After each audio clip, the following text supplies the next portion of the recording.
اور اگر اس شخص کا گھر بار نہ ہو اور وہ بالکل تنہا ہو تو اس سے بڑی اور کیا مصیبت ہو سکتی ہے۔ اللہ تعالیٰ ایسی عمر سے ہم سب کو محفوظ فرمائے۔ یہ عام لوگوں کا حال ہے کہ 40 سال کے بعد ان کا دور انحطاط شروع ہو جاتا ہے، ان کے اعصاب کمزور ہو جاتے ہیں، اور جن لوگوں پر اللہ کا خصوصی کرم ہوتا ہے جیسے علماء اور اولیاء اللہ، وہ 60 سال کے بعد بھی مضبوط اور توانا ہوتے ہیں، ان کے حواس قائم رہتے ہیں۔ حضرت عطا نے حضرت ابن عباس رضی اللہ تعالیٰ عنہ سے روایت کیا ہے کہ سورہ نحل کی آیت میں عرض العمر کا جو تذکرہ ہے مسلمانوں کے لیے نہیں، مسلمانوں کی عمر جس قدر زیادہ ہوتی جاتی ہے اللہ تعالیٰ کے نزدیک اس کی عزت اور کرامت بڑھتی جاتی ہے اور اس کی عقل اور معرفت بھی زیادہ ہوتی جاتی ہے۔ حضرت اکرمہ رضی اللہ تعالیٰ عنہ نے کہا، جو قرآن مجید کی تلاوت کرتا رہتا ہے اور عرض العمر کی طرف نہیں لوٹایا جاتا۔ ناظرین، ایک دفعہ ایک شخص حضرت علی رضی اللہ تعالیٰ عنہ کی خدمت میں حاضر ہوا اور ان سے سوال کیا، یا علی، میرے بال سفید ہو رہے ہیں،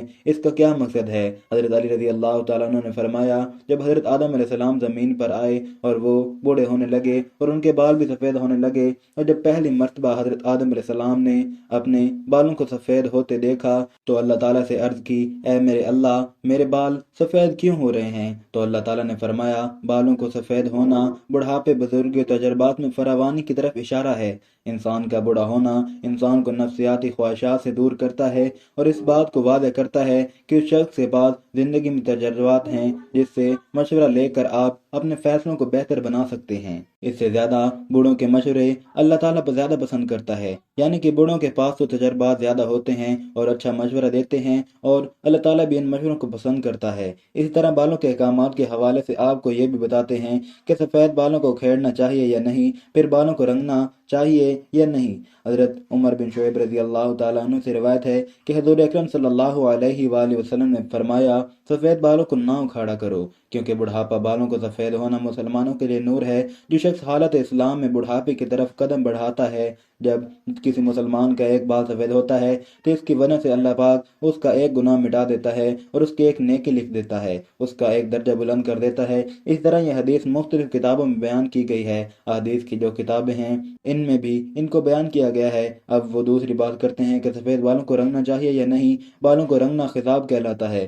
رسول اکرم صلی اللہ علیہ وآلہ وسلم نے سفید بالوں کو رنگنے کا حکم دیا ہے۔ سیدنا ابو ہریرہ رضی اللہ تعالیٰ عنہ روایت فرماتے ہیں کہ رسول اکرم صلی اللہ علیہ وآلہ وسلم نے فرمایا، بڑھاپا بالوں کی سفیدی کو خطاب کے ذریعے بدل ڈالو اور خطاب نہ لگانے میں یہودی کی مشابہت نہ کرو۔ اسی طرح ایک دوسری روایت ہے کہ آپ صلی اللہ علیہ وآلہ وسلم نے فرمایا، یہودی اور نصرانی یعنی کہ عیسائی خطاب نہیں لگاتے تھے، لہذا تم ان کے خلاف کرو، یعنی کہ خطاب لگاؤ۔ اسی طرح ایک اور جگہ بیان کیا گیا ہے کہ مہندی کا خطاب لگانا یا مہندی میں کوئی چیز ملا کر سفید بالوں کو رنگ کرنا بھی جائز ہے، غیر خطاب لگانا بھی ٹھیک ہے۔ سیدنا ابن عمر رضی اللہ تعالیٰ عنہ سے روایت ہے کہ رسول اکرم صلی اللہ علیہ وآلہ وسلم دم دباغت دیے ہوئے اور بغیر بال کے چمڑے کا جوتا پہنے تھے، اور اپنی ریش یعنی کہ داڑھی مبارک پر آپ ورج جو ایک گھاس ہے جو یمن کے علاقے سے ملتی ہے، اس کے ذریعے اور زعفران کے ذریعے رنگ لگاتے تھے۔ مہندی لگانا جائز کہا جاتا ہے، لیکن کچھ علماء کے نزدیک کہا جاتا ہے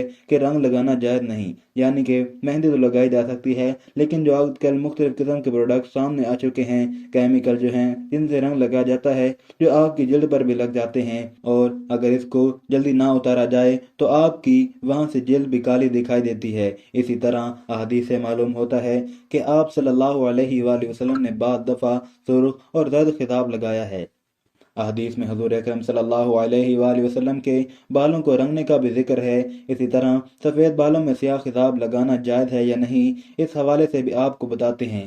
سیدنا جابر بن عبداللہ رضی اللہ تعالیٰ عنہ سے روایت ہے کہ فتح مکہ کے دن سیدنا ابوبکر صدیق کے والد ابو قحافہ کو لایا گیا، ان کے سر اور داڑھی کے بال بالکل سفید تھے۔ حضور اکرم صلی اللہ علیہ وآلہ وسلم نے فرمایا، اس کا رنگ بدلو اور کالے رنگ سے بچو۔ اس کی ایک اور روایت ہے کہ سیدنا عبداللہ بن عباس رضی اللہ تعالیٰ عنہ سے روایت ہے کہ رسول اکرم صلی اللہ علیہ وآلہ وسلم نے فرمایا، ایسی قوم آخر الزمانے میں آئیں گی جو کبوتر کی پپوتوں کی طرح کالے رنگ کا خطاب کریں گی، وہ جنت کی خوشبو تک نہ پائیں گی۔ اس سے واضح ہوتا ہے کہ کالا رنگ نہیں کرنا چاہیے، جو مختلف مہندی وغیرہ ہیں وہ لگا لینی چاہیے۔ سیدنا ابن عمر رضی اللہ تعالیٰ عنہ سے روایت ہے کہ رسول اکرم صلی اللہ علیہ وآلہ وسلم نے غذا سے منع کیا ہے۔ غذا کی 4 اقسام ہوتی ہیں، سب سے پہلے یہ کہ سر کے بال سارے نہ منڈوا کر بلکہ جگہ جگہ سے پھٹے ہوئے بادلوں کی طرح ٹکڑوں سے منڈوانا، جبکہ دوسری یہ ہے کہ درمیان کے سر کے بالوں سے منڈوانا اور اطراف چھوڑ دینا، جبکہ تیسرے یہ ہے کہ اطراف سے منڈوانا اور درمیان سے سر کے بال چھوڑ دینا، جبکہ چوتھی یہ ہے کہ آگے کے بال منڈوانا اور پیچھے کے چھوڑ دینا۔ جو آج ہم مختلف فیشن دیکھتے ہیں، مختلف سٹائل دیکھتے ہیں جو مغرب سے ہمارے معاشرے میں آتے ہیں، ان سے منع کیا گیا ہے۔ علامہ ابن تیمیہ رحمۃ اللہ علیہ فرماتے ہیں کہ عدل و انصاف قائم کرنے کے لیے اللہ اور اس کے رسول اکرم صلی اللہ علیہ وآلہ وسلم کی کمال صحبت اور شفقت سے انسانی جسم میں بھی عدل کا خیال رکھا کہ سر کا بال ایسا منڈوا کر اور بعض حصہ تک کاٹ کے سر کے ساتھ بے انصافی نہ کی جائے، بالوں سے کچھ حصہ سر کا ننگا کر دیا جائے اور کچھ حصہ ڈھانپ لیا جائے، یہ ظلم کی ایک قسم ہے۔ اسی طرح سیدنا ابن عمر رضی اللہ تعالیٰ عنہ سے روایت ہے کہ نبی اکرم صلی اللہ علیہ وآلہ وسلم نے ایک بچے کو دیکھا کہ اس کے سر کا کچھ حصہ منڈا ہوا تھا اور کچھ حصہ چھوڑا ہوا تھا۔ آپ صلی اللہ علیہ وآلہ وسلم نے ان کو ایسا کرنے سے روکا اور فرمایا تم اس کا سارا سر منڈواؤ یا سارا سر چھوڑ دو۔ اس حکم میں جوان بوڑھے تمام لوگ ہی شامل ہیں، صرف بچوں کی تشخیص کی کوئی دلیل نہیں ملتی۔ سائنس نے بھی مختلف ریسرچ کی ہیں اور ان کے مطابق سر کے بالوں کے سفید ہونے کے اچھے اسباب ہیں۔ پہلی وجہ یہ ہے کہ وراثت میں یعنی کہ آپ کے باپ دادا سے چلتا ہوا آتا ہے، یعنی کہ گنجا پن یا سفید بال۔ دوسری وجہ یہ ہے کہ آٹو امیون امراض جو کہ ایک بیماری ہے، اس کی وجہ سے بھی یہ ہوتا ہے۔ تیسری وجہ یہ ہے کہ آلودہ ماحول یعنی کہ گندگی کی وجہ سے بھی انسان کے جو بال ہیں وہ سفید ہوتے ہیں۔ چوتھی وجہ ذہنی تناؤ ہے، یعنی کہ انسان جب زیادہ سوچتا ہے، ڈپریسڈ رہتا ہے یعنی ذہنی تناؤ کا شکار ہوتا ہے، اس کی وجہ سے بھی سر کے بال سفید ہو جاتے ہیں۔ پانچویں وجہ سگریٹ کے دھوئیں کی زرد میں رہتا ہے، یعنی کہ آپ کے ارد گرد سگریٹ کا دھواں رہے یا آپ خود بھی سگریٹ پیتے رہیں، اس کی وجہ سے بھی بال زیادہ سفید ہوتے ہیں۔ چھٹی وجہ یہ ہے کہ عمر کے زیادہ ہونے کی وجہ سے بال سفید ہوتے ہیں۔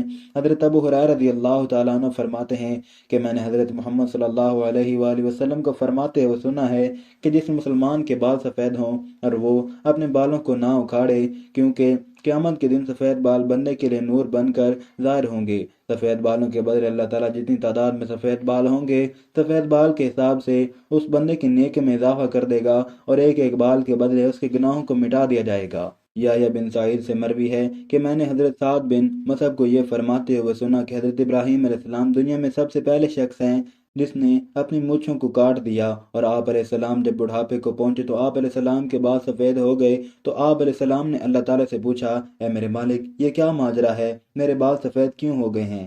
تو اللہ تعالیٰ نے آپ علیہ السلام کو جواب دیا اے میرے دوست یہ میری رحمت ہے، بالوں کے سفید ہونے سے انسان کی شان و شوکت، عزت و وقار بڑھ جاتا ہے اور تمام برے کاموں سے بچنے کی علامت ہے۔ حضرت ابراہیم علیہ السلام نے عرض کیا اے میرے مولا یہ تو تیری بڑی شان ہے، اے اللہ میرے مقام کو بلند فرما۔ آپ صلی اللہ علیہ وآلہ وسلم کا فرمان عالی شان ہے کہ جو مسلمان بوڑھا ہو گیا تو اس کا بڑھاپا اس کے لیے قیامت کے دن نور بن کر ابھرے گا۔ ایک بندے نے نبی اکرم صلی اللہ علیہ وآلہ وسلم سے عرض کی اے اللہ کے نبی لوگ سفید بالوں کو اکھاڑ دیتے ہیں، کیا یہ صحیح عمل ہے؟ اس کا جواب سن کر آپ صلی اللہ علیہ وآلہ وسلم نے فرمایا کہ جو بندہ اپنے سفید بالوں کو اکھاڑتا ہے تو اس نے قیامت کے دن اپنے نور کو ختم کر دیا۔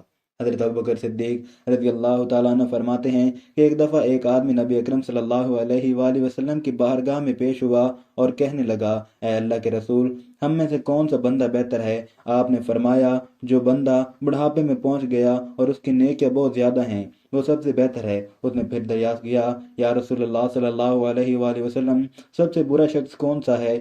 آپ نے فرمایا جو بڑھاپے میں پہنچ گیا اور اس کے گناہ زیادہ ہوں۔ حضرت انس بن مالک رضی اللہ تعالیٰ عنہ سے روایت ہے کہ رسول اللہ صلی اللہ علیہ وآلہ وسلم نے فرمایا کہ جب بچہ جب تک بالغ نہیں ہوتا اس کے نیک عمل اس کے والد یا والدین کے حساب میں لکھے جاتے ہیں، اور جو کوئی برا عمل کرے تو وہ نہ اس کے حساب میں لکھا جاتا ہے نہ والدین کے۔ پھر جب وہ بالغ ہو جاتا ہے تو قلم اس کے لیے جاری ہو جاتا ہے اور دو فرشتے اس کے ساتھ رہنے والے ہیں، ان کو حکم دے دیا جاتا ہے کہ اس کی حفاظت کرے اور قوت باہم پہنچائیں۔ جب حالت اسلام میں 40 سال کی عمر کو پہنچ جاتا ہے تو اللہ تعالیٰ اس کی 3 قسم کی بیماریوں جنون، جذام اور برس سے محفوظ کر دیتا ہے۔ جب 50 سال کی عمر کا پہنچتا ہے تو اللہ تعالیٰ اس کا حساب ہلکا کر دیتا ہے۔ جب 60 سال کی عمر کا پہنچتا ہے تو اللہ تعالیٰ اس کو اپنی طرف رجوع کی توفیق دے دیتا ہے۔ جب 70 سال کی عمر کو پہنچتا ہے تو سب آسمان والے اس سے محبت کرنے لگتے ہیں، اور جب 80 سال کی عمر کو پہنچتا ہے تو اللہ تعالیٰ اس کے اسناد کو لکھتے ہیں اور تمام گناہ معاف کر دیتے ہیں۔ پھر جب 90 سال کی عمر ہو جاتی ہے تو اللہ تعالیٰ اس کے اگلے پچھلے گناہ معاف فرما دیتا ہے اور اس کو اپنے گھر والوں کے معاملے میں شفاعت کرنے کا حق دے دیتا ہے اور اس کی شفاعت قبول فرماتے ہیں، اور اس کا لقب امین اللہ اور اسیر اللہ فی الارض یعنی زمین میں اللہ کا قیدی ہو جاتا ہے، کیونکہ اس عمر میں پہنچ کر عموماً انسان کی قوت ختم ہو جاتی ہے، کسی چیز میں لذت نہیں رہتی، قیدی کی طرح عمر گزارتا ہے، اور جب ادر عمر کو پہنچ جاتا ہے تو اس کے تمام وہ نیک عمل نام اعمال میں برابر لکھے جاتے ہیں جو اپنے صحت و قوت کے زمانے میں کیا کرتا تھا، اور اگر اس سے کوئی گناہ ہو جاتا ہے تو وہ لکھا نہیں جاتا۔ حضرت جابر رضی اللہ تعالیٰ عنہ سے مروی ہے کہ آپ صلی اللہ علیہ وآلہ وسلم نے فرمایا، حضرت جبرائیل علیہ السلام ابھی میرے پاس آئے اور فرمایا کہ قسم ہے مجھے اللہ تبارک و تعالیٰ کی جس نے آپ کو حق سچ کے ساتھ بھیجا، ایک آدمی نے 500 سال تک سمندر میں ایک پہاڑ کے اوپر رہ کر اللہ تعالیٰ کی عبادت میں گزار دیے۔ یہ پہاڑ تقریباً 300 مربع میل پر مشتمل تھا۔ یہ پہاڑ کے سینکڑوں میل سے پھیلے سمندر کے اندر واقع ہے۔ اللہ تبارک و تعالیٰ نے اس بندے کے لیے اس پہاڑ پر میٹھے پانی کا چشمہ عطا کر دیا جس کی دھار ہاتھ کی انگلی کے برابر ہے۔